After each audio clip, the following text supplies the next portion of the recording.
Friends, మా అన్న కొడుకు కువైట్కి వచ్చిన 2 నెలలకే మా మేడం ఇండియాకి అయితే పంపించేస్తుంది. ఎందుకో తెలుసా? అదేంటి, కువైట్కి ఎవరైనా పని చేయడానికి వస్తే 2 సంవత్సరాల వరకు పంపించరు కదా, 2 నెలలకే ఎలా?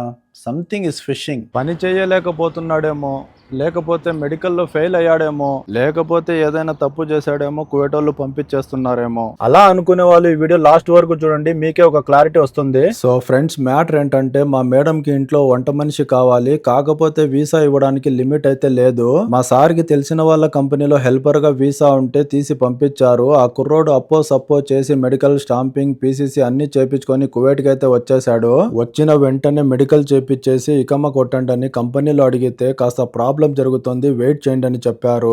అలానే 2 నెలలు గడిచిపోయింది. 2 నెలల తర్వాత వెళ్లి అడిగితే కంపెనీ మూసేస్తున్నాము, ఇకమ్మ కొట్టడం కుదరదన్నారు. వేరే దారి లేక మా మేడం ఇండియాకి వెళ్లిపోయి వేరే వీసా పంపిస్తా అని చెప్పింది. కానీ ఇండియా వెళ్లాలంటే కంపల్సరీగా వ్యాలిడ్ ఇకమ్మ అనేది ఉండాలి. మనోడికి 2 నెలల నుంచి ఇకమ్మ లేదు కాబట్టి 180 దినార్లు ఫైన్ కట్టి వారానికి ఇకమ్మ వేపించి ఇండియాకి అయితే పంపించేస్తున్నాము. కువైట్ లో ఇలాంటివి ఎన్నో రకరకాల చిక్కులు ఉంటాయి. కువైట్ కి వచ్చే వాళ్ళు ఉంటే జాగ్రత్త.